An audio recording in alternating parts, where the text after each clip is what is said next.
What do you need to be doing with your dynasty teams as we head in to the final days of the 2025 FFPC pre-draft dynasty season? Who do you need to be drafting in your FFPC best ball leagues, in the Never Too Early Best Ball and the Never Too Early Superflex Best Ball Tournament? And most of all, what advice do you need to be taking from the 2016 FFPC Main Event overall champion, David Hubbard?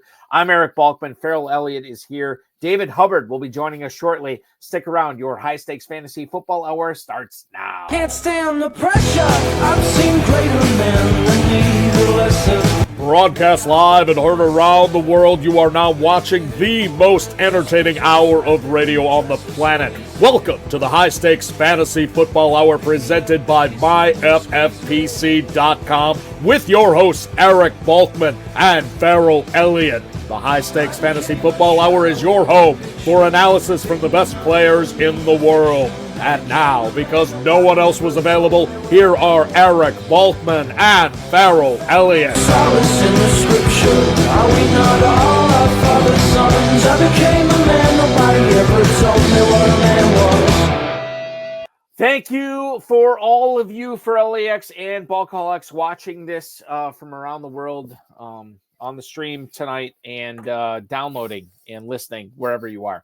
We appreciate it. My name is Eric Balkman. You know me from the RotoViz High Stakes Lowdown, the High Stakes Fantasy Football Show on the Better Sports Network, and the FFPC over at myffpc.com. Hi, hello, and welcome to Friday, April 18th, 2025. It's going to be a banner show tonight as we kick off. I don't want to say kick off because we're closing in on the 13th season or the 14th season of the High Stakes Fantasy Football Hour here on the FFPC family of podcasts.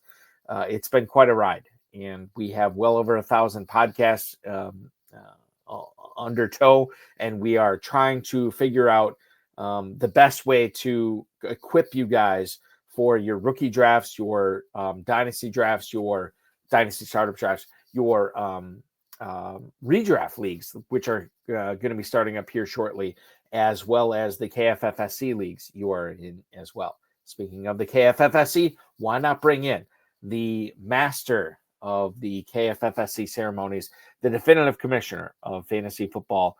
You know him as jferrellelliott Elliott on the X, at KFFSC official on the X. Please welcome in my co-host for this evening, Mr. Ferrell Elliott. Ferrell, good evening. Welcome. How are you doing, man? I'm doing really well. I may be the master. I'm trying to figure out who won the Sunrise at the Bourbon Turn division last year, and I'm having trouble doing it. But was it Dom? I thought Dom was next to me. Dom Guzzetti was next to me on that. I don't know.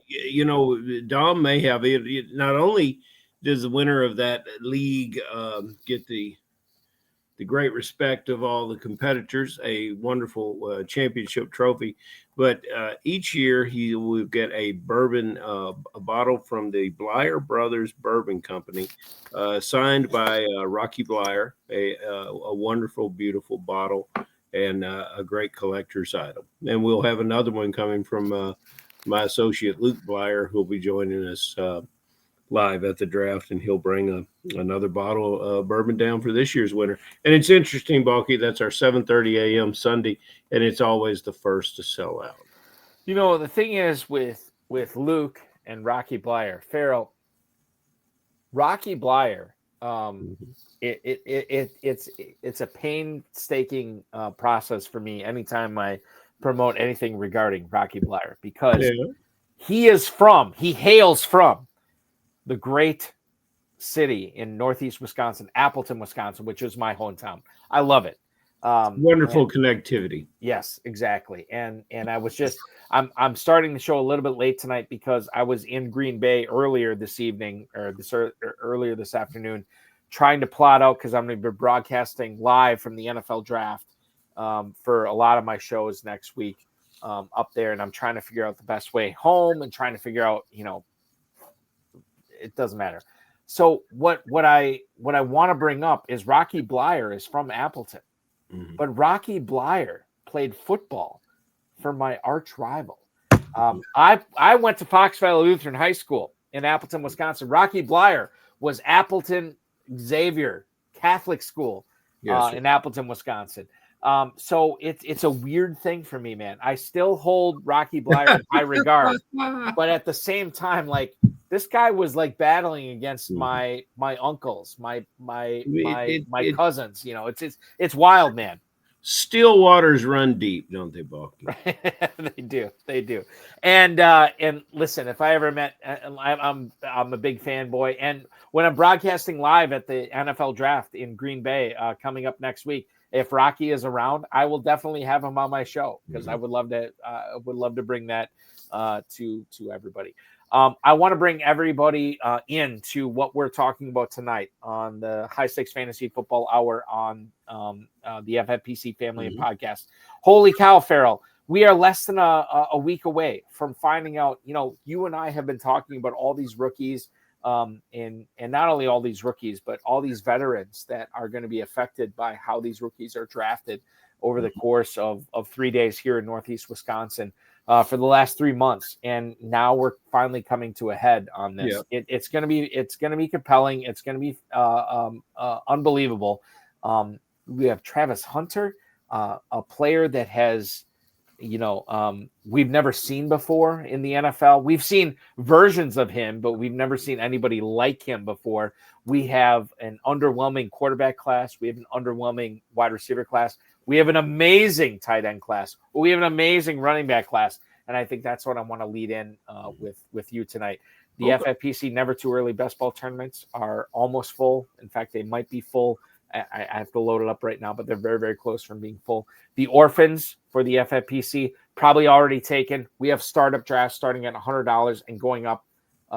We have $250 and $500 and a $2,500 league that are very, very close to filling. So check that out at myffpc.com.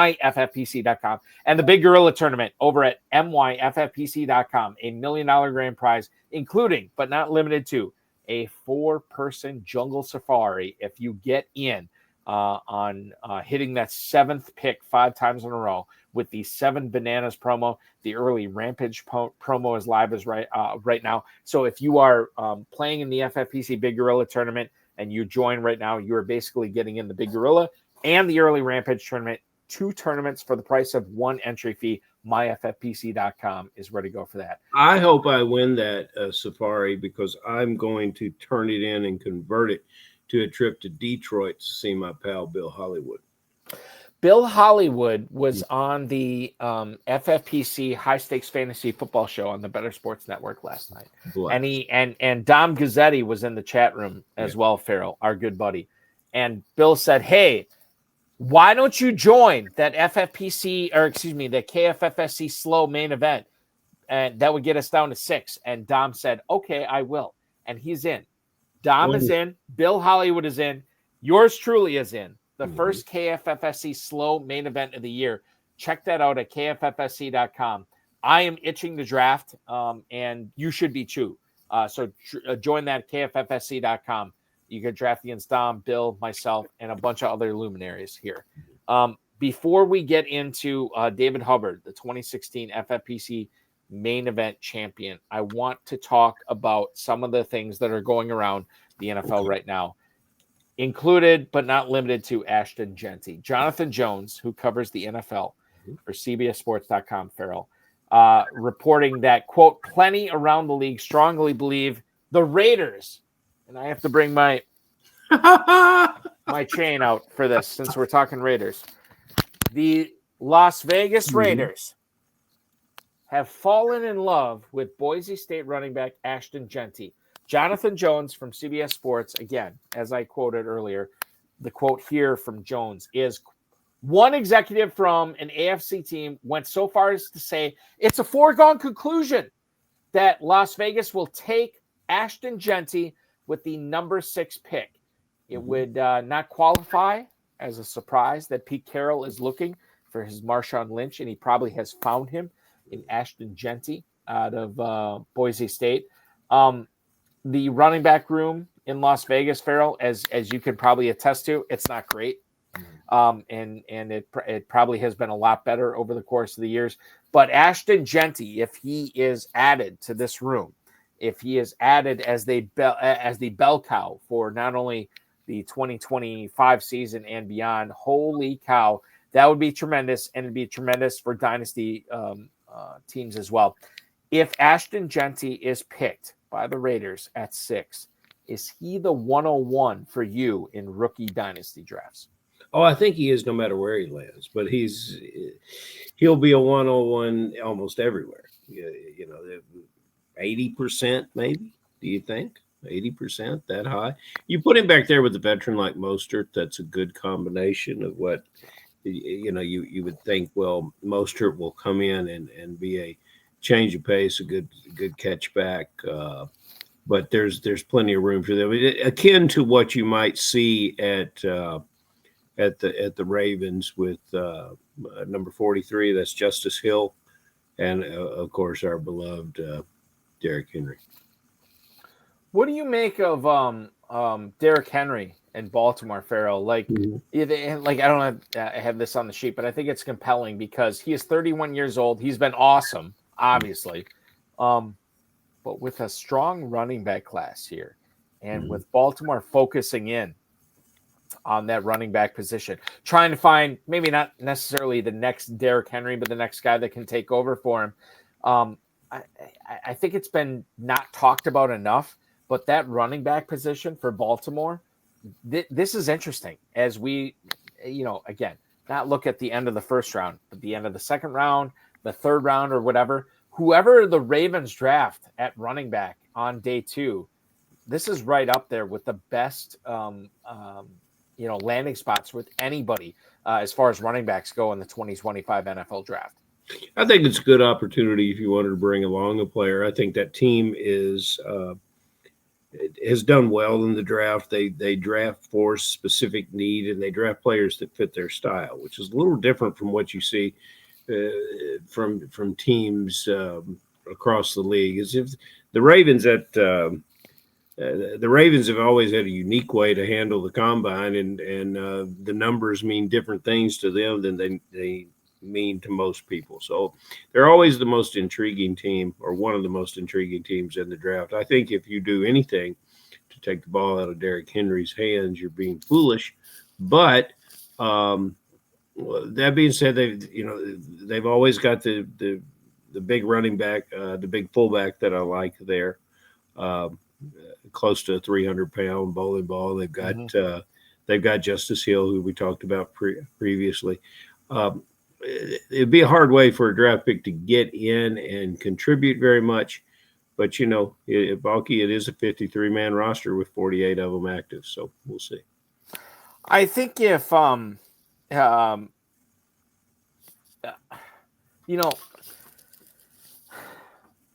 if you own Derrick Henry in Dynasty, if you already have drafted him in the first 2 or 3 rounds of your KFFSC or FFPC best ball leagues or what have you, it's fine. But I'm telling you, like, I feel like the way you succeed in Dynasty is getting these guys, in your late first round, early second round rookie drafts, keeping them on your roster. And I think we have seen this last year, Ferrell. I don't know how your Dynasty leagues turned out, but I have been incubating Trey Benson. I have been incubating Blake Corum. And I think whoever the Ravens draft, probably not somebody on day 1, but whoever they draft on Friday in round 1, or excuse me, in round 2 or round 3, man, that is going to be an awesome player to have in 2026. And the reason you want to draft him is not necessarily, hey, this guy's going to be great this year. The reason you draft him is because you have him on your team. So after the 2025 season, you're able to trade him. You're able to utilize him for the 2026 season. Could be Caleb Johnson. It could be Quinshon Judkins. It could be a variety of players here. And I think that while 2025 doesn't look great for a Ravens running back drafted this season, 2026 could look awesome. And if you're in the scenario of you want to, Sean Siegel has talked about this on many FFPC podcasts before. This always, constantly reloading. You get that Ravens running back who Baltimore drafts on Friday or maybe early Saturday. You could be looking at a huge boon for your fantasy dynasty relevance going forward Not necessarily this year, but years in 2026 and years beyond. And we are extremely deep at the position this year. And we talked with Chuck Root last week, and I asked him, 6th or 7th round pick of the rookie draft in Dynasty, how do you value that? And Chuck didn't particularly give it a lot of value. And I talked about that's where I got Pacheco one year, and I had so many texts and a few calls after the show last week of everyone wanting to tell me who they had gotten in the late rounds and how happy they were about it. And I think, Balky, you are spot on once again, especially when you've got a deep running back and a talented class like this. Go out there and get you those running backs. I want to bring this up, Ferrell, because we've been talking running backs. Let me talk about receivers here. Okay. The Athletics, Colton Pouncey, who covers the Lions, says that Brad Holmes. I'm going to leave my Raiders thing on just for lack of another reason. We appreciate that, Balky. Yeah, thank you, Ferrell. Colton Pouncey, who covers the Lions for the Athletics, says that Brad Holmes, who is the GM, says he is, quote, less certain about extending Jameson Williams' contract than he is for extending defensive end Aiden Hutchinson contract and safety Kirby Joseph's contract. Now, this is a reading between the lines scenario for Colton Pouncey. A wide receiver extending him in the NFL right now, it's not going to be cheap. It's been very expensive. T. Higgins is proof of that, right? As the number 2 receiver for the Bengals, signing a mint for Cincinnati going forward. Holmes says he'd like to add competition to the wide receiver room in Detroit, which is no surprise there. The Lions have said that they are going to pick up Jameson Williams' 5th-year option, but it's possible that they invest in another wide receiver, be it in round 2, round 3, round 4, what have you, in this year's draft. And preparing for Jameson Williams signing for a bigger deal with a different team in 2026 and beyond. Now, Pouncey, the writer for the Athletic who covers the Lions, says that the team has not spent a 1st round, a 2nd round, or a 3rd round pick on a wide receiver since Jameson Williams in 2022. I don't know if that means anything. I don't know if that is something significant. It could be either way here. But as we look at Jameson Williams, Ferrell, not only in best ball this year, but in Dynasty in years to come, I'm kind of down on him. I always have been down on him for whatever reason. Maybe it's self-imposed stuff with Jameson Williams over the years, as far as how he has developed to an NFL player. I've always been down on him, but now I see this and I'm like, God, I'm even more down on him. And if the Lions end up drafting a wide receiver on day 2, I don't think they draft one on day 1, but if they draft a wide receiver on day 2, I'm really down on Jameson Williams. Your thoughts on drafting Jameson Williams in best ball this year, as well as if you have him in a dynasty league right now in the KFFSC or the FFPC, how do you handle him properly? Let's draft Jameson Williams. Let's draft anyone from Detroit. Let's be in business with Detroit. That's a good move for fantasy football. As far as contracts and people that follow those things for a reason, we've got labor peace and we've got a CBA that expires in 2030. However, those in the know will tell you that we're likely to get a new CBA before this one runs its full course. And the Lions may be looking to lock up defenders, which are in short supply, along with offensive linemen that are in short supply, and see how the market develops for the wide receivers. Cincinnati was very successful in waiting to sign their receivers. They paid for them respectively, and they did it out of an available cash and the salary cap. We don't know exactly where the salary cap is going, but it is growing every year. And if we get a new CBA within the next 18 or 24 months, that will be reflected in some of those skill position wide receiver, running back contracts. We'll probably see a gain in those. So, and I wouldn't worry about having him as a dynasty player. And I don't think he's Detroit specific. I think he's got a skill set. Balky, the reason that you are souring on him somewhat is he's named after an Irish whiskey and not a beloved bourbon of your choice here in Kentucky. So that's one of your that's deep in your psyche of why you can't get with it. As Theo Greminger from Fantasy Points would say, shout out to Theo Greminger, who is always giving constant shout outs. This was a thing that happened, Ferrell, and I think I might have mentioned this to you.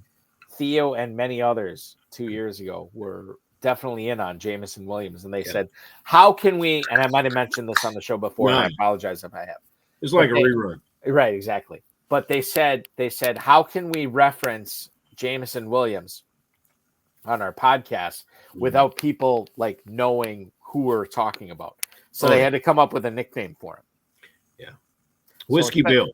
Whiskey Bill was the nickname. And nobody could break such a complicated code. So here's the thing. So geniuses that they are. Right. So Whiskey Bill is how we will refer to him. We are carrying this over from Fantasy Points and Theo Greminger. Whiskey Bill. Will he be a Lion after his fifth-year contract or fifth-year option is picked up? We don't know. But Ferrell has already let you know his thoughts on him. I happen to agree with Ferrell on a lot of this, and so we move on to the Houston Texans. Ferrell, ESPN's DJ Bieniemy has reported that and this may not be breaking news, but the Houston Texans are expected to, quote, add receivers in the 2025 NFL Draft. After Nico Collins in the Houston wide receiver room, it's not great, Bob. Stephon Diggs is no more in Houston. He has departed via free agency. Tank Dell may not play at all in 2025 because he had that knee dislocation towards the end of the season, and he tore multiple ligaments there. The team has traded for Christian Kirk, which obviously helps. They've signed Justin Watson, which I don't want to say obviously helps, but on the surface it helps, along with Braxton Berrios from the Miami Dolphins, who's joined the Houston Texans. And by the way, Braxton Berrios tore his ACL last year, so he's recovering from that on his own. You are looking at Collins, you are looking at Berrios, Kirk, and Justin Watson as the top four receivers in Houston right now. That is going to change. Kirk is going to be joined by Collins and somebody else in the draft right now. I think that the thing we have to understand right now, as tempting as it is to take Christian Kirk in best ball drafts right now and trading for him for pennies on the dollar, the Houston Texans receiver that you want to own is unknown to us right now. He is going to be a guy that's drafted in the second round. He's going to be a guy that's drafted in the third round. And I think that's who you want to own, not only in dynasty leagues, Ferrell, but in redraft leagues as well. And not a particularly deep draft at the wide receiver position, Balky, and not the top end speed that we've seen amongst some receivers over the years. Yeah, and we've got a Texan waiting in the green room who knows more about fantasy football than anyone who has spoken or anyone who has written here about any of these things. But it's Houston has gone out. The thing that says to me that they don't have the receiver that they want, they've gone out and signed three of the same guys. And that's problematic. Two of them are hurt. As Corey Walters points out, it reminds us Kirk is hurt, and you've got a receiver here in Berrios that is recovering from an injury, and Berrios is a complimentary player at best. So yeah, there's some guys. There's some guys coming here. And what does Tank Dell weigh? Was it like in the 150s? It's not in the 150s. It's heavier than that, but it's heavier than that. And Tank Dell is a player that's had issues too. But boy, you know what? Let's just talk about the good stuff of fantasy football. You got Nico Collins, baby. And if you got Nico Collins, how happy you should be. What's ironic here when we talk about Tank Dell's weight, Ferrell, as we bring on our guest here tonight shortly. You and I have dined at Joe's Stone Crab. Yeah, it's good. Las Vegas. Yeah. And what's interesting is you and I have both, not each of us. Well, I should say each of us. We have each eaten Stone Crab in the weight equivalent to Tank Dell on different occasions. Tank Dell weighs in at 165 pounds. Ferrell, you and I have tag teamed to eat in Las Vegas damn near 340 pounds of stone crab. and Tank Dell weighs in 165. That's not great. That's Yeah, not get great. Doc It's not Hutchison great to- for me. It's not great for Tank Dell. Yeah, get Doc Hutchison to tell you about his story. And we had another thing we wanted to talk about with Mark Andrews. We want to get our guest out here. Maybe we can get him involved in that Andrews conversation. Well, maybe we can. I'm going to bring him in right now. Yeah, bring him in. And quite frankly, I think we'll have audio. I don't know if we'll have video, but that's okay. This is a guy who you must need to get a haircut for Easter, or he got a haircut for Easter and he's not happy about how it looks. Well, definitely, I need a haircut for Easter. Boy, you don't need a haircut. You looks like you put a little shoe polish in that beard. No, it's darkening up on you. I put some oil and some pomade in it. You look good. So some pomade. You put some of that pomade. But I will say this: my history on this show is there's a hole in it, Ferrell, because I had this guy on. God, I don't know how many years ago it was. And now we're finally bringing him back. This is not quite 10 years, but it's pretty close to 10 years. This is a guy who is the most accomplished, and I'm going to say arguably for all this. He's arguably the most accomplished. He's arguably the highest winner. He's arguably the guy who has won the most money over the course of the last 10 years in the FFPC, be it the main event, the Football Guys Players Championship, the Fantasy Pros Championship, the Big Gorilla this year, as well as the Best Ball Tournament. You follow him on the X, and I should have this up right now, and I don't have him, but I promise you I will get it. He won it with Nelson Sousa, the main event in 2016, a guy who is no stranger to these airwaves.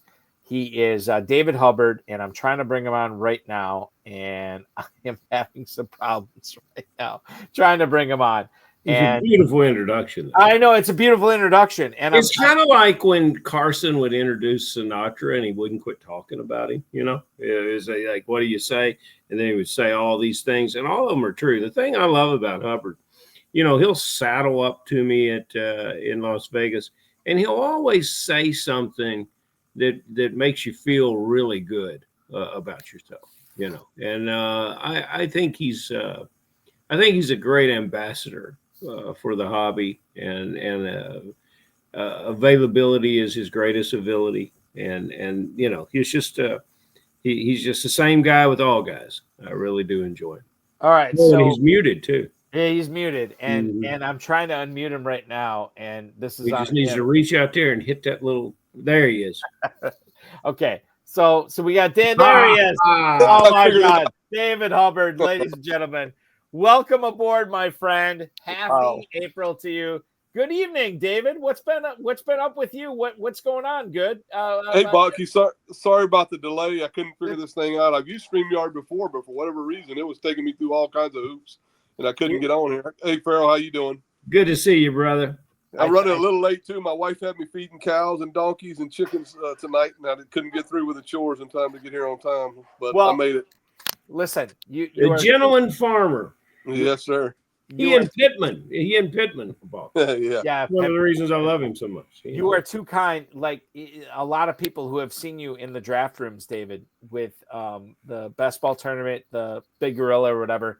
They're like, oh, I'm so excited to see Dave on the High Stakes Fantasy Football Hour tonight, because I know if I'm drafting in the late draft tonight, which you're not drafting in, I don't have to deal with him because you're going to be on the air with us tonight, which is great. Yep. And I'm so thankful for you doing that. So let's lead off here tonight. And I want to start in Green Bay, which is where the draft will be in less than a week. Marshawn Lloyd was drafted by the Packers last year in the second round and had a really, really rough training camp, a really rough freshman season in the NFL, especially when you consider how good Josh Jacobs was, and then you go to Emmanuel Wilson and Chris Brooks and what have you. But as we draft in the Never Too Early Best Ball Tournament, the Big Gorilla Tournament right now, Marshawn Lloyd is still a part of the Green Bay Packers. He was still a second-round pick last year. David, I'm obviously setting you up for this right now. Why should we not forget about Marshawn Lloyd for 2025 drafts this season? You must be looking at my exposures in drafts or something, because I started doing I wasn't a big best ball guy till the last couple of years. Like it's a learning curve, best ball to redraft. It's definitely a different game than redraft. And now I'm like addicted to the best ball. So I did a ton of the never too early best balls. And to me, Marshawn Lloyd was like the true value of all those drafts. People get enamored with the rookies and they want to draft the rookies. This guy has the pedigree. I think the guy's going to be a huge part of their game. I think they overused Josh Jacobs last year, and I think they're going to cut him back and use Lloyd a lot more this year. And maybe I'm giving some information away that's going to help some other people, but Marshawn Lloyd is like just a free click for me in all these drafts. No, I'm adding him to my list, Hubs. Okay, I got a two-part question. I'm going to go a little off script. The first one is on script. I like trying to focus and capture players that are on very good teams. Buffalo Bills, I'm always looking at Buffalo Bills, very good team. They got running backs. They got our Kentuckian Ray Davis. They got James Cook. Is there preference? Can one of them become a fantasy scorer that you would look to start all the time? Definitely. I think there's a real chance they could move Cook. I mean, Cook and the Buffalo Bills are not seeing eye to eye right now. He wants a lot of money. He might be one of those guys that says, I mean, he performed and they don't want to pay a running back. Mm-hmm. So it's not going to shock me if Cook's not a Buffalo Bill when the season kicks off. And so Ray Davis is another guy that has a lot of value in drafts right now. And I don't think he'll move up until that happens. So you can get Ray Davis at no cost. And James Cook's kind of an unknown, and you might overpay for James Cook right now. Okay, here comes my second toss-up question. This is the one I'm really, really interested in because we ask this damn question about Cooks and Davis every week. Here's one. I made a trade in Dynasty, a future draft pick, I think like a second pick, to acquire Mark Andrews last week. And I think a lot of people begin to think Mark Andrews is through. But 11 touchdowns last year, a string of 6 games, I think, at the end of season, scoring in each game, plus the consistency and the production out of very few targets, make me think that Andrews, when he gets healthy and comes back, he missed the 2 games in September, very little contribution in the 2 games, like I think in week 3 or 4, and I think that soured a lot of fantasy players on him. Andrews has to be sliding down from what we've traditionally seen him in the drafts. Did I make a good trade? And are you targeting Andrews at a depressed price this year? Andrews is an interesting guy this year. I've seen him go in the early 6th round of drafts, which is if he returned to form. What people remember about him is he dropped that big pass in the playoffs that kind of left everybody with a sour taste. And that's why there's probably rumblings about him moving. But I'm not so sure the Ravens want to move on for him. I think they're happy with Likely and Andrews both playing. And, Andrews in some drafts has definitely been a value. I've gotten him in the 9th round of some of those early best ball drafts, which I think is a really good value. But he's living pretty much in the 7th round of the drafts. And because of the unknown about whether he moves to another team, and then Likely's value spikes. And Likely lives in like the 10th to 11th, 12th round. If Andrews moved, Likely would do what? He's going to go way up the board, right? Right. And Andrews, depending on where he goes, but I think they like Andrews, and I don't think Andrews is going anywhere. I think look at this quote. John Terry's already had too much ginger ale tonight. Look at what the hell is that? No, I get what he's saying. It's fine. You do? Well, translate, please. Okay, so he is saying Andrews is not done, but Baltimore is going to trade Mark Andrews for his own personal safety. Not saying I agree with it, but I understand what. That's always every general manager is thinking of that. Let's get it. That drop pass was horrible. There's no doubt about it. And so David, like Lamar said after that game, the NFL game, you can't blame one play on it. It could be a series of plays. That's just the one that's magnified because it happened at the end of the game. There's other reasons why they lost that game. So David, that begs the question here. Like, you have a lot of NFL fans looking at how the Ravens lost that game, and they put it on Mark Andrews. He had another bad drop in that game. Do you feel like, hey, when you see something like that at the end of the season, and then the best ball season and redraft season with the Big Gorilla, the never too early tournaments and the FFPC Start-Up in January, do you feel like, hey, I should capitalize on that? Everybody's down on Mark Andrews as a Raven in 2025. Do you feel like he is being unfairly downgraded. And I'm not saying just Mark Andrews, but there's other players like that where you're like, I should be cashing in on this guy right now because in June and July, I'll never get this guy cheaper than what he is now. It's human nature, Balky, on anything. People only see what happened. Recency bias is what a lot of people call it in fantasy football. That's what the most recent thing happened with him. They forget that he's been an all-pro tight end and dominated the NFL. He's a mismatch nightmare. The kid also has type 1 diabetes, which is not a bargain for anybody to deal with in life. So that's another factor he deals with. But his talent is unquestioned, and I think Lamar really likes the guy. I think they're like really. I think if you look at the expression on his face after that game and after that play, Andrews or Jackson or Ferrell, who are you talking about? Andrews. Okay, I think he'll never drop another one. No. I mean, I've never seen a player just so mournfully in pain. And all you hear from teammates, coaches, is the guy's the hardest worker on the team and does everything the right way. He's a leader. I mean, football, it happens. I mean, it happens to every player. Great players, not great players. You drop balls in big situations. You don't make the play. I mean, remember when Tony Romo bobbled that extra point against Seattle? Sure, I do. Yeah. I think it's happened to a lot of players. David brought it up as well already.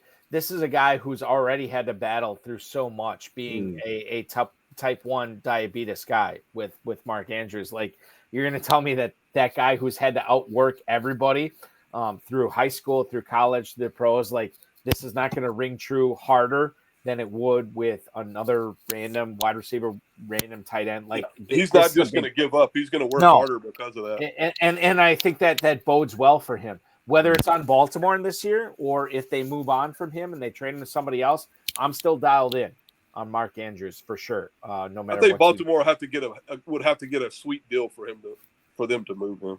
Yeah, and I don't know if they'll get it, David. Like they might not. But regardless, I'm just kind of like I'm dialed in on him.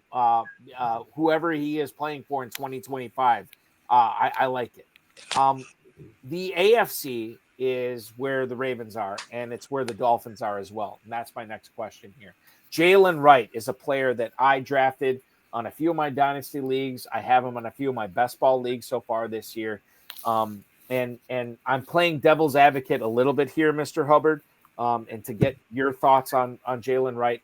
How confident are you in Jalen Wright being the backup to Devon Achane this year with Raheem Mostert in Las Vegas, with the Raiders, as I rep the Raiders here tonight? But yes, sir. How confident are you that Jalen Wright will be the backup and the Dolphins aren't going to be drafting somebody on day 1 or day 2 of the NFL draft that will be the Achane backup this year, that will either, compete with touches for Wright or overtake Wright? I have Wright on a few of my teams, and I'm just kind of wondering how you feel about Wright for the 2025 season. You're kind of locked in tonight, right? And Marshawn Lloyd are very similar backs, second-year backs, both really talented backs that the team invested quite a bit in to get. They have draft capital, right? They have the coaches like them, and I think Wright's another guy that's probably mispriced right now in the running back market. I would definitely be a buyer where he goes in drafts, in redraft and best ball. Good man. Buying in running backs this year is something that I think is going to be very, very popular when we go to our dynasty rookie drafts. And when we head to the main event, after watching some of these guys play in the preseason, the landing spot specific player that I am most interested in is Kansas State Wildcat DJ Giddings. I watched this player run for 180 yards. I think it was against Oklahoma State. And then he came back against Colorado. I think Oklahoma State, he ran for 180 yards. I said, well, that guy will never have that game again. The next week he ran for the same thing. It's just, he can catch the ball pretty well. Your thoughts on Giddings? I did take note that your Houston Cougars shut him down a little bit when he came down there. But nevertheless, Giddings is a player I'm interested in. Your thoughts on this player? I know you're familiar with him. I'm a huge DJ Giddings fan. I mean, I think arguably he's the running backs are in this class are like crazy good. This may be the best class I've ever evaluated that I can remember from a running back standpoint. I think it's the best running back class in the history of the NFL. Okay, hold on. I'm going to stop you right there, David, because you were drafting back in 2017 when we had Fournette and McCaffrey and Mixon and Aaron Jones and James Conner and all those guys. But you're saying 2025 is actually better than that class. I think this class is the best class in the last 20 years. I really do, talent-wise. And Giddings is right there with all of them. When we talk about Genty, talk about Hampton, all those guys, there's a litany of them. You can't stop. I find a new guy every day. I watch football film right now. This is my off season, and literally all I do is, since I don't play poker much anymore, I literally watch film every day. I find a new running back, and I've never done this as long as I've been watching film and evaluating players and keeping notes on players. I find a new running back I like in this class every day of the week. It's crazy. There's going to be a lot of undrafted free agents that are going to stick. If I was a running back on some of these teams, I would be scared for my job because some of these guys aren't going to have a job because these guys are going to come in and take their jobs. There's not a doubt in my mind. I think this works in your favor, David, because I know you don't play Dynasty or whatever. So it's easier for you to say, like, hey, these veterans that have been on these NFL teams the last 2 or 3 years, I have no interest in drafting them in best ball. I have no interest in drafting them in the big gorilla because you know that once these rookies hit it, like Pat Fitzmaurice from Fantasy Pros said this is going to be the biggest retirement party in the history of the NFL with all these running backs this year. Ezekiel Elliott and all these guys. Like that's what's going to happen, right? Because all these rookies are going to take it over. And like, yeah, I mean, you're not going to overdraft these guys, but at the end of best ball drafts, the end of big gorilla drafts or what have you, like these are the players you want to be investing in, not Elliott, not these other, not Elliott, not Ezekiel Elliott. Oh, yeah. No, I don't personally play Dynasty, but I talk to Austin Martin, who maybe is the best Dynasty player in the world. And we talk every day about different scenarios and I pick his brain. He picks my brain. And we agree that this class is like unbelievable. It's insane. And like, and the thing of it is like, and I'll be watching this draft. I'm going to be in person in Green Bay live watching this draft.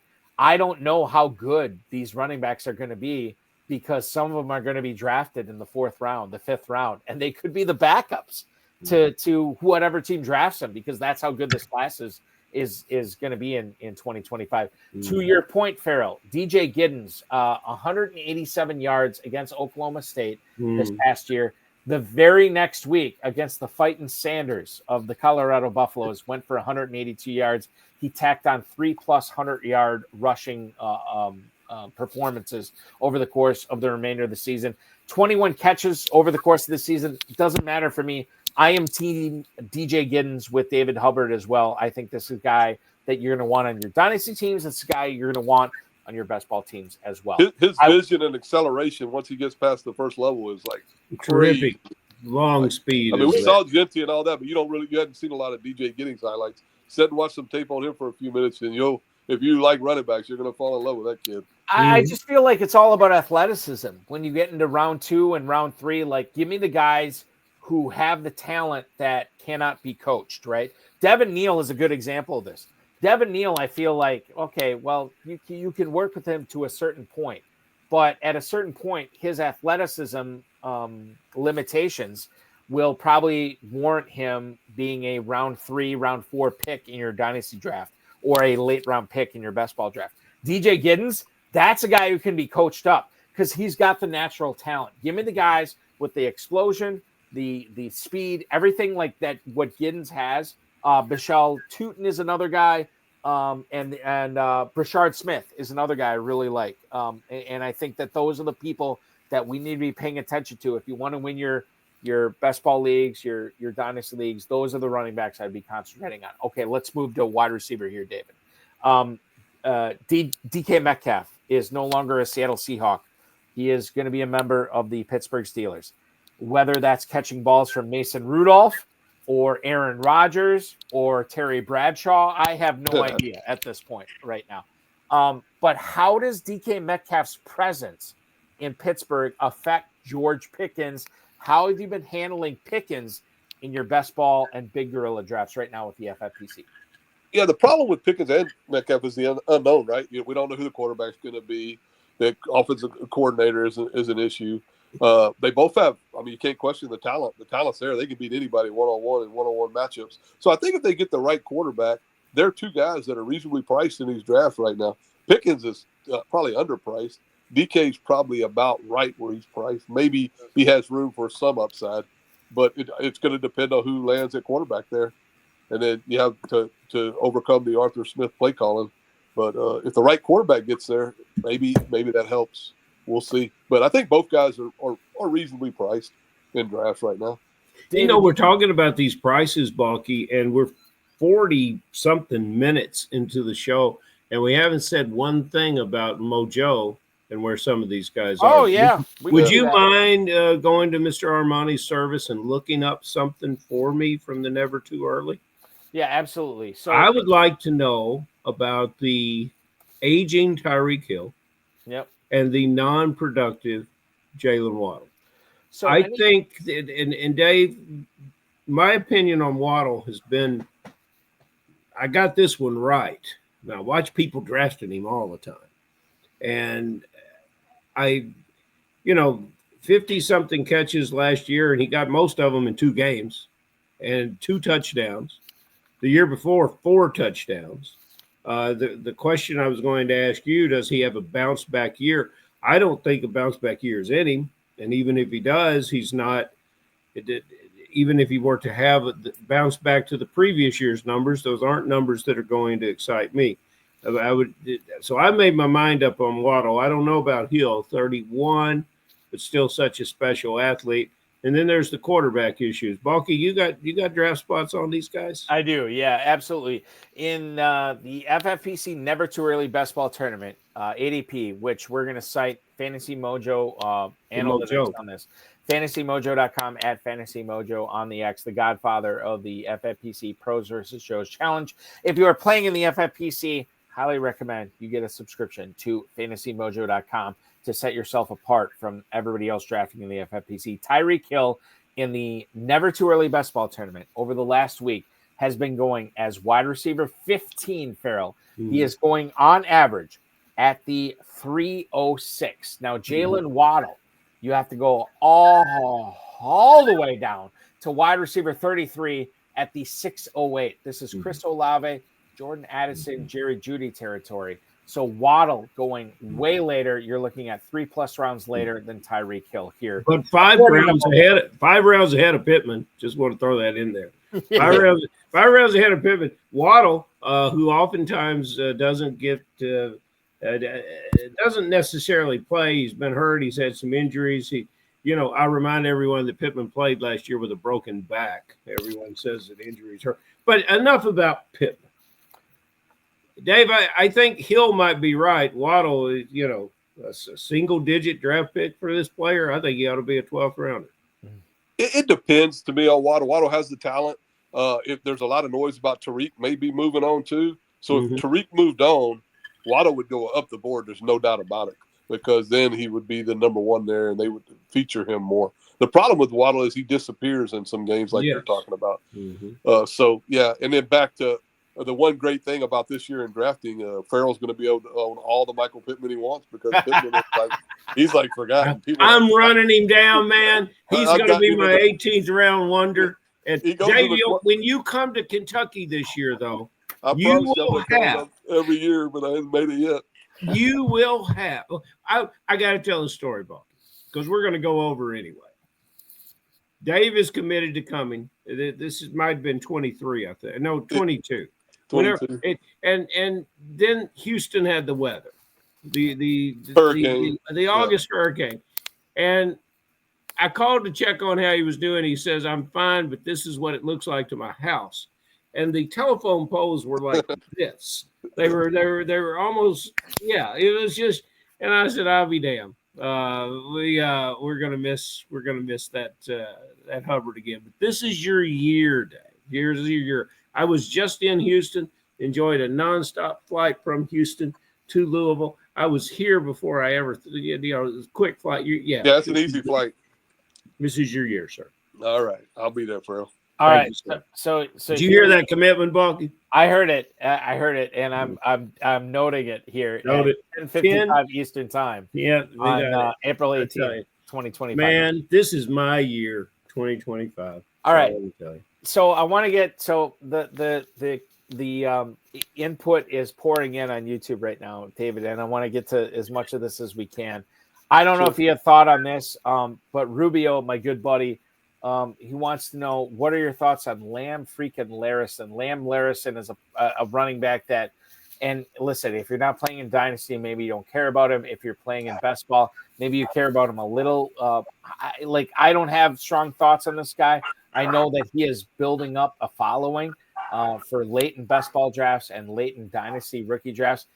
David, do you have anything to say about Lamb Larrison, or is this a guy that you've been avoiding? I don't know how you feel about him. I haven't watched a lot of tape on the kid, so I'd have to go and watch tape where I had a formal opinion on him. I haven't watched a lot of tape on Lamb Larrison, to be honest with you. Which is fine. Now, these guys you should know a little bit more than Lamb Larrison. Tom wants to know, and I do believe this is our good buddy, our Dolphins fan, Ferrell. Yep, that's fans, Tom Smith. Where does David think the two running backs from OSU go in the NFL draft? I'm assuming he is talking about Travion Henderson and Quinshon Judkins. David, do you have any feelings on where these guys go in the actual NFL draft? Because if you do believe that they're both first-round picks or early second-round picks or whatever, this obviously has skewed the way you've been drafting him in best ball leagues. How do you feel about the Ohio State rookie running backs in this year's draft? I think Henderson has a ton of upside. Judkins is a grinder. I don't know how his game translates to the NFL. We'll see. He got a little Najee Harris in his game to me, so I don't know if I don't really try to push Judkins up. Henderson, I'm all aboard. I'd like to have a piece of Henderson if I can. He goes right now. I mean, even without his landing spot, he's being drafted in the 4th and 5th round of these drafts, every one of them. So I'm not sold on where they're going to go, because a lot of these teams need running backs. So and with the talent of these guys, you can see some weird stuff. I don't think you can. This year is going to be real hard to have a draft flow just like all these experts think it's going to flow, because I think you'll see some teams making some moves where they think this is like, these kids are like once in 20-year opportunity, and people might move up to get a running back where in years past they haven't. So Balky's going to be right there reporting on it. Yeah, Green Bay. Going to be right there in the catbird seat. I'm not looking forward to it because I know how busy I'm going to be up in I don't know if you guys know Doug Gottlieb at all. Yeah, a little bit. Yep. So Gottlieb is like, he and I are sharing a desk for when we're broadcasting. Like a partner's desk? Yeah, like kind of a partner's desk, because I go on before him, and he is broadcasting live at the same location as I am. And I'm trying to get him on my show. We'll see if it happens. But it's going to be wild, man. And like, there are like 3, maybe 4 ways in and out of Green Bay from where I live. So I know it's going to be like 2 hours of sleep. And like Scott Pianowski from Yahoo talked to me about this. And I told him, like, hey, this is like a few months ago when I had him on one of my shows. And I said, are you getting tired? Like the grind and everything. And David, you know how hard it is to grind. And he said, no, look, we work in the toy department of the store. Nobody's crying for us, And so I'm not asking for anybody to cry for me, because don't do it. Like, it's going to be fun. It's going to be an absolute unbelievable week here covering the draft in Green Bay, Wisconsin. But yeah, it's going to be tiring. I'm going to lose sleep over it, but that's okay because I like it. And David, you know this because of all the drafts that you have drafted.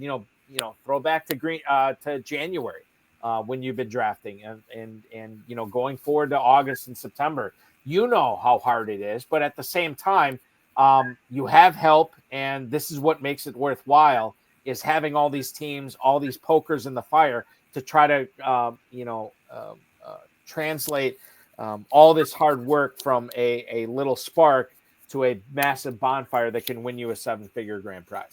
After this draft, the board will flip. I mean, there's going to be depending on landing spots, you'll see a lot of movement in Darren Amani's ADP charts, because after the draft, landing spots will make a huge difference with some of these kids for sure. John, Balky, hold on real quick, Ferrell. John Terry piping in right now. What jersey is Balky wearing to the draft? You misspelled your name. He might be talking about okay. somebody Don't worry else. about it. I have a lot of good ones. I have, and this is just one. I don't know what I'm going to do yet. I have a Dwayne Bowe Chiefs jersey. I have a Chad Pennington Jets jersey. I have a Trent Richardson Browns jersey.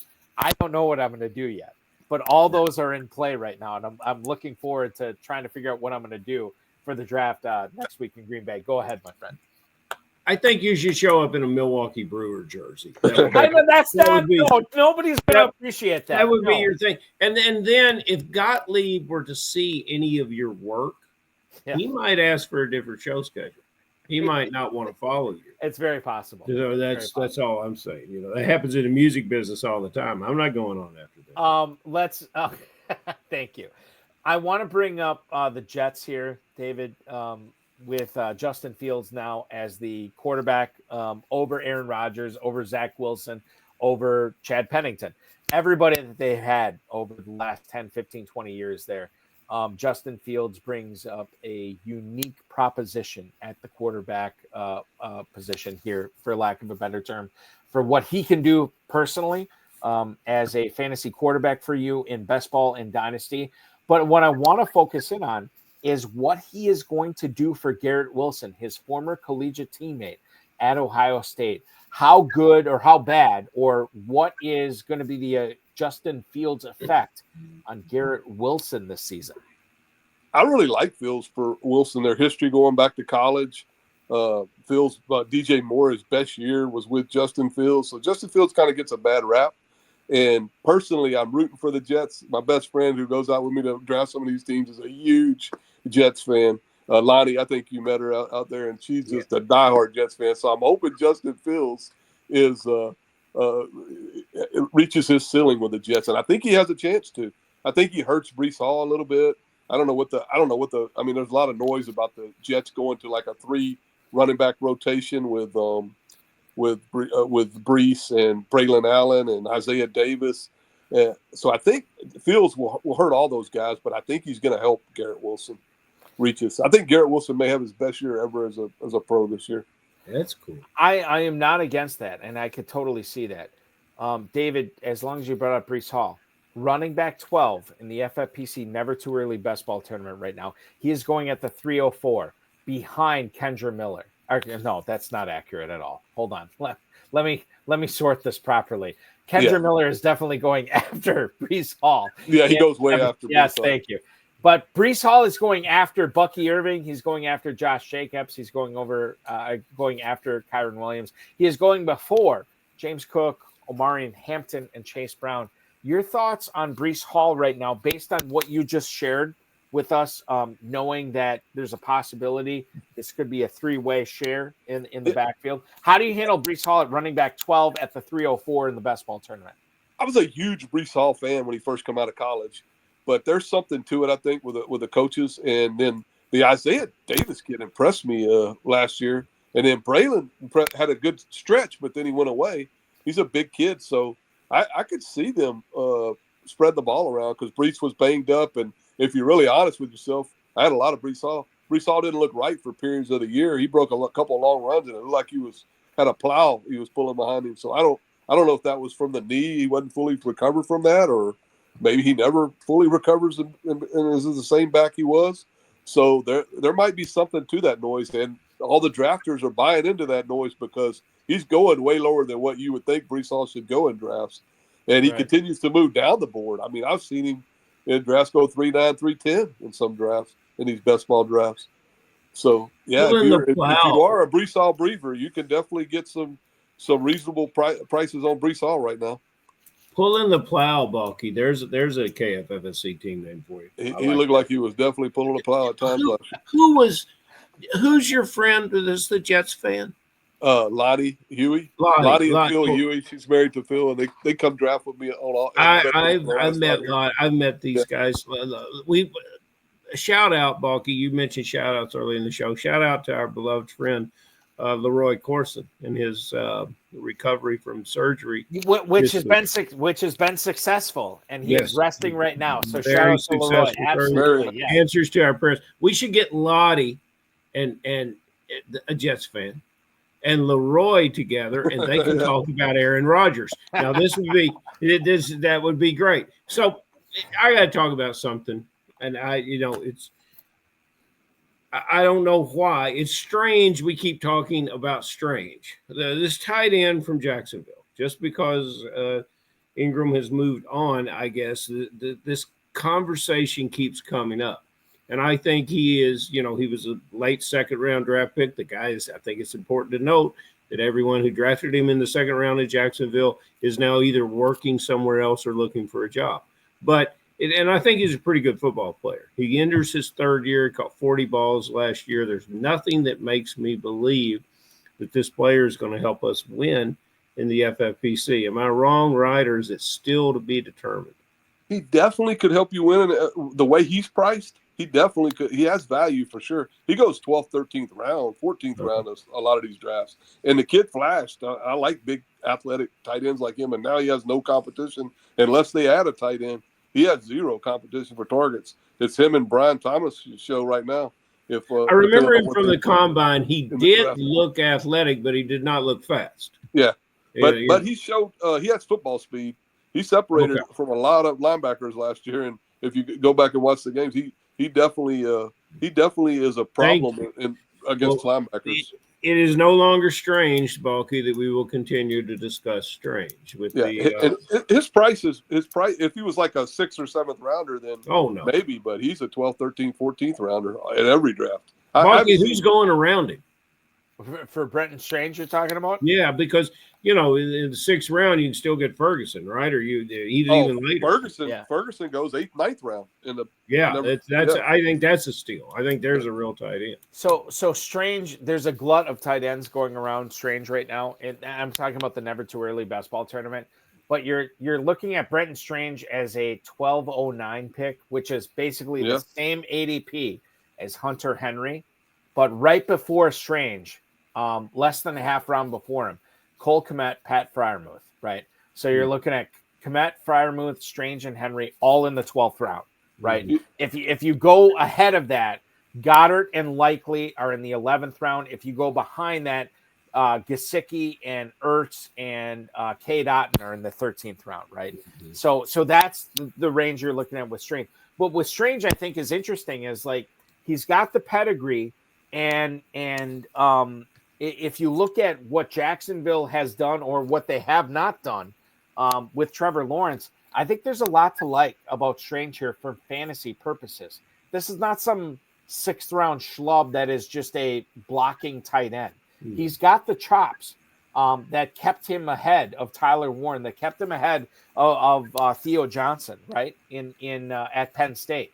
And whether that's legit or not, I don't know, but it happened. And I think when you look at what you have to pay for him in the best ball tournaments in the dynasty streets, it makes a lot of sense to have Strange on your team rather than not having him on your team for sure. Okay, let's move on here. I want to. Ferrell, go ahead. We're running low on time. I'm going to let you ask David Hubbard our final question of the night here for best ball teams here in the FFPC in 2025.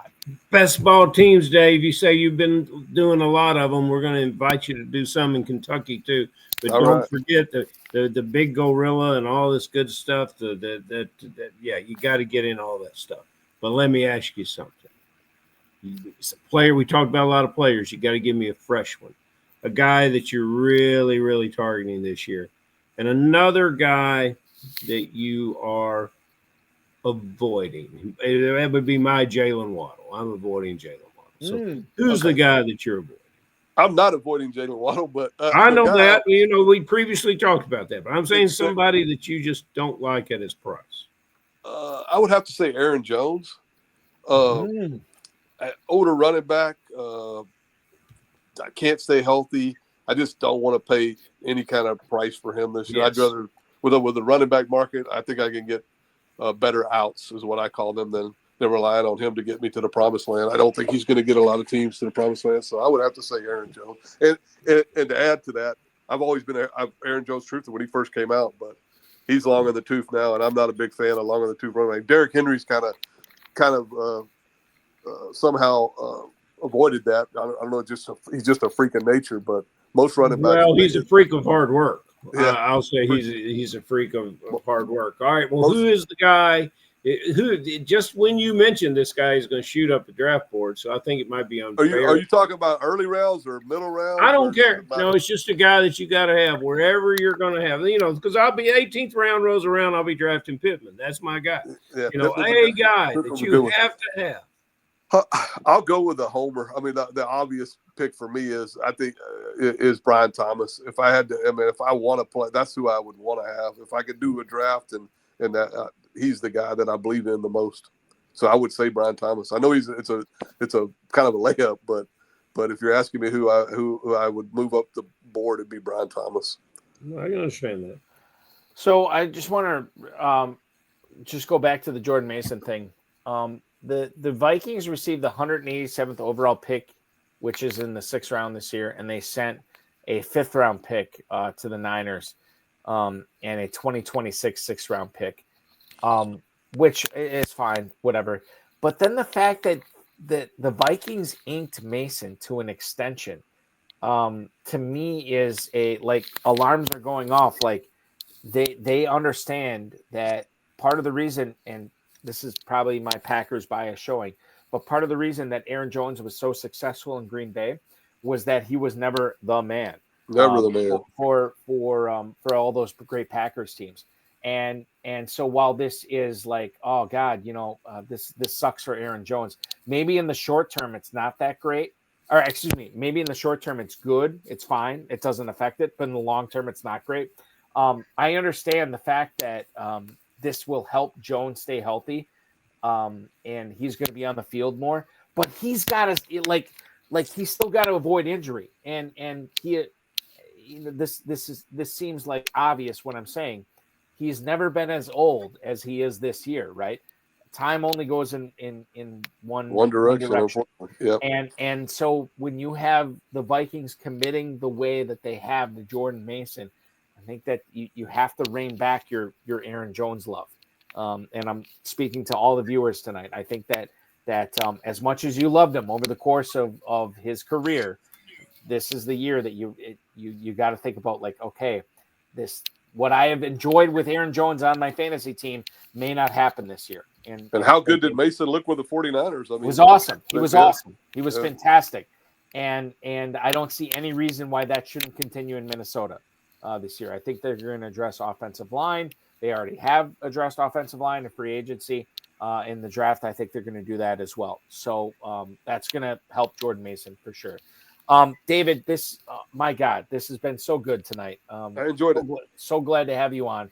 The 2016 FFPC Main Event champion, you and Nelson Sousa. I remember. I don't know why. I remember watching that final game. I know the bar I was at in Appleton. Ferrell, you may have been there as well when and you'll be up in Appleton coming up in August. I remember the bar. I was like, God, Sousa and Hubbard are going to win this thing tonight. And I was watching you guys going back and forth on X that night, or Twitter back then.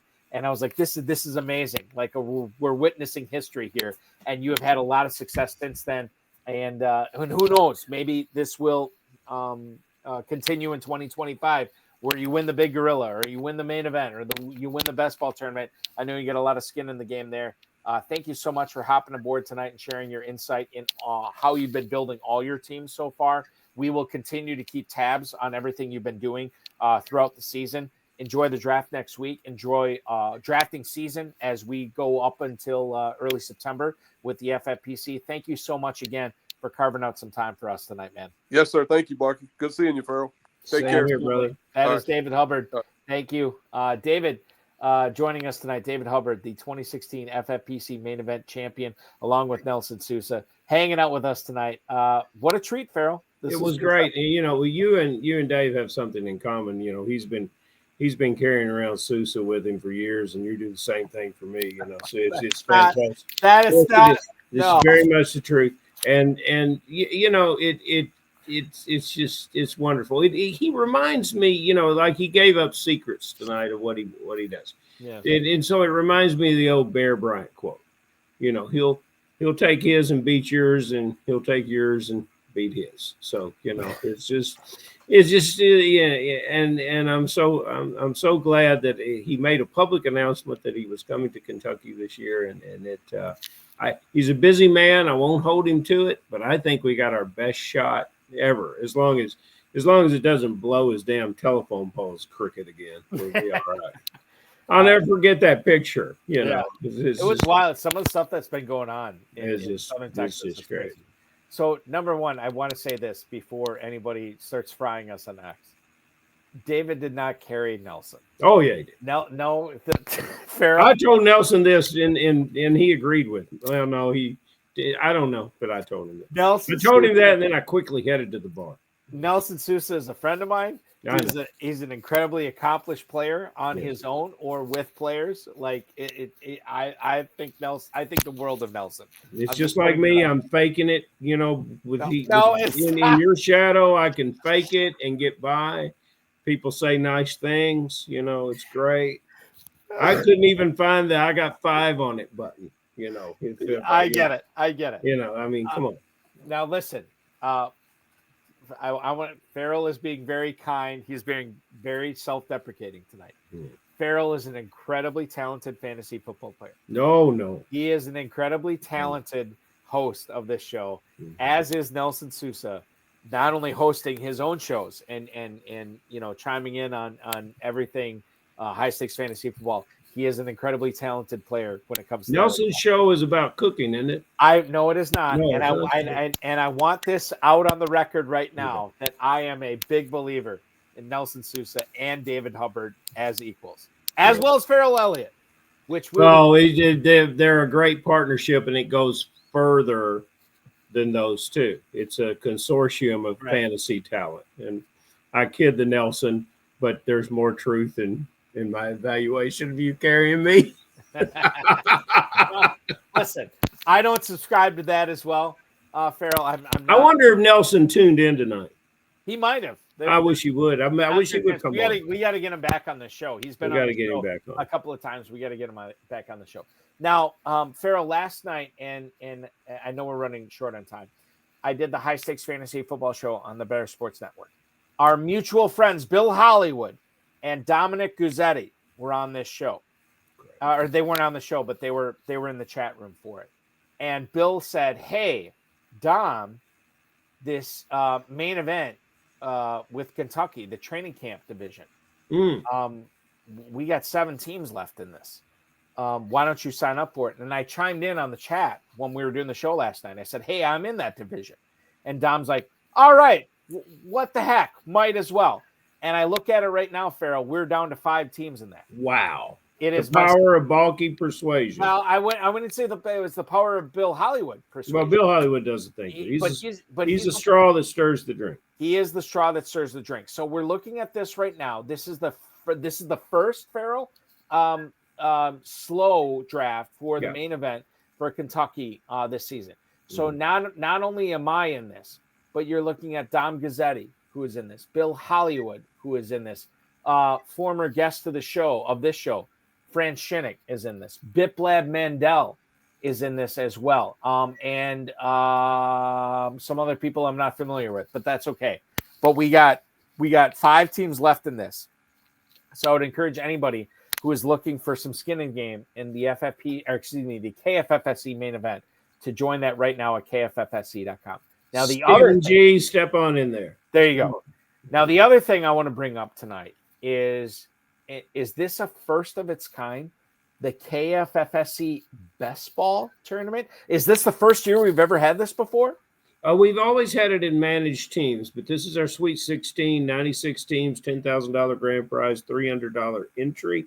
And it'll be up and available on the site right after Easter Sunday. And we'd like everyone to come in and enjoy their 28-round best ball draft. We'll have some slow. We'll have some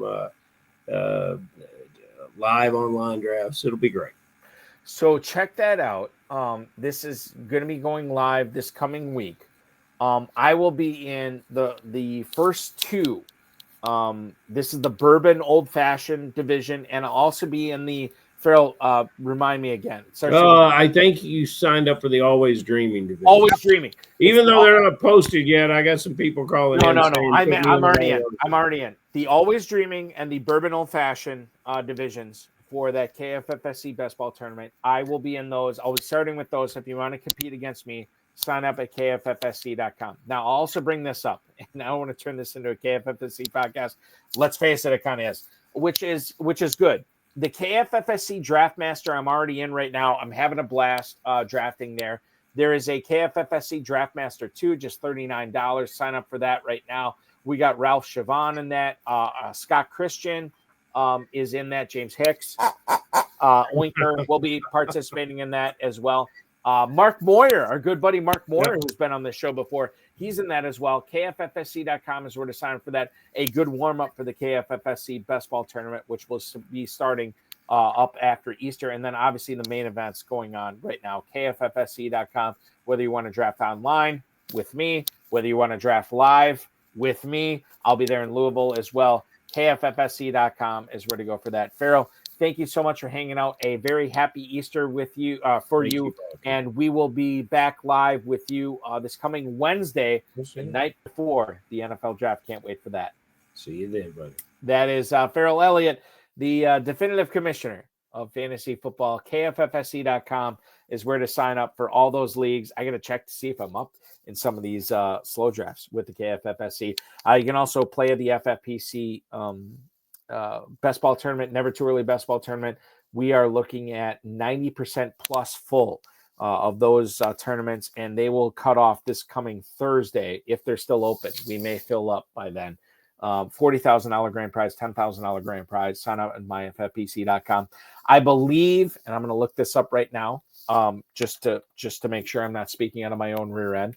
The FFPC Dynasty teams, as far as orphans go, we are looking at, drum roll please, 1, 2, 3 orphan teams are left for the FFPC. So if you're looking to pick up one of the final 3 orphan teams, go to myffpc.com and do so. However, if you are looking for Dynasty Startup Leagues, oh yeah, we got those going on mid-April here in the FFPC. We have several leagues close to filling already. Some leagues have already filled.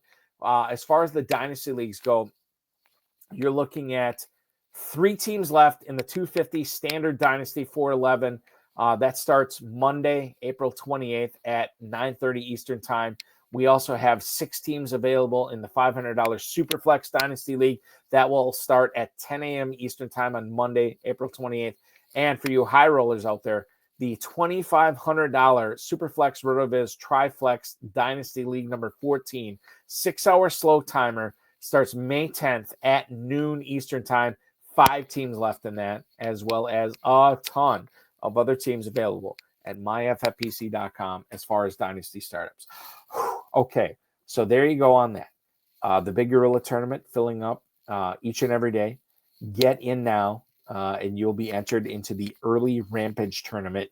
That is basically 2 tournaments for the price of 1 now at myffpc.com. If you happen to keep hitting that 7 pick in the 7 Bananas promotion when you register, no extra cost on that. We've already awarded free best ball tournament entries, free main event team entries. And if you hit it 5 times in a row, you'll get a free jungle safari for 4, courtesy of the Fantasy Football Players Championship. So there you go. Dynasty Startups, the Big Gorilla Tournament, and the Never Too Early Best Ball and Never Too Early Superflex Best Ball tournaments, which will close on Thursday, myffpc.com. Make sure you're registering for those. Only a handful of leagues left there. Get in while the getting's good, and you could win a $40,000 grand prize as these leagues will be cut off on Thursday. Remember to like this video, subscribe to the channel, comment on the video, share it with your friends, share it with your enemies, and get notified each and every time we go live. My apologies. I was paying attention a lot to Ferrell and David tonight, so I don't know if I got to enough of your YouTube questions, but I'll try to get to them as much as I can next week. Remember, the High Stakes Fantasy Football Show on the Better Sports Network aired on this past Thursday. Chad Parsons from Under the Helmet, Dynasty, the Dynasty Think Tank, and Football Guys was my guest. A lot of great Dynasty stuff on that show. Watch it on the FFPC and Better Sports Network socials in case you missed it. This coming Thursday, we will not have a show because I'll be at the NFL draft in Green Bay. So we are going live Monday at 7 o'clock with Derek Brown from Fantasy Pros. That is going to be an awesome show. 7 o'clock. Don't miss that. This coming Monday for the High Stakes Fantasy Football Show. The High Stakes Fantasy Football Hour will not air on Friday this coming week. We'll be airing on Wednesday with 7-time FFPC Dynasty champ Brad Larson. He will be our guest this coming Wednesday at 10 p.m. Eastern time. So you got the HSFF show on Monday, you got the HSFF hour on Wednesday, and you got the NFL draft on Thursday, Friday, and Saturday. It's going to be a great week for fantasy football. Thank you so much, everybody, for watching, listening, streaming, downloading. I appreciate each and every one of you. Your weekend officially starts now.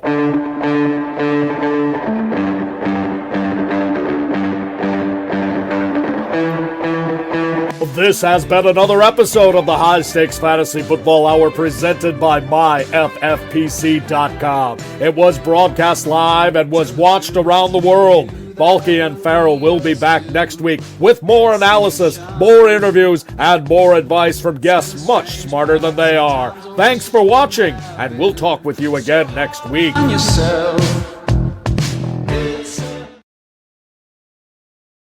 If you're wondering, just make sure you are going to KFFSC.com and registering for those first 2 best ball tournament drafts that KFFSC will have. I will be in both of them. I promise you. It's going to be a lot of fun. I've had a lot of fun drafting in the KFFSC so far, whether it be the Sweet 16, the main event, or some of the best ball best ball leagues that they've had going on there. I love it, and you will love it too. KFFSC.com. MyFFPC.com is where to go for the never too early best ball tournaments before they close on Thursday.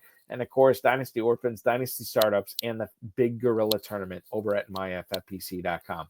We will talk with you again on Monday on the High Stakes Fantasy Football Show. We'll talk with you again on Wednesday on the High Stakes Fantasy Football Hour with myself, Ferrell Elliott, and Brad Larson. Be good, everybody. Thank you so much for watching, and we will talk with you again very soon.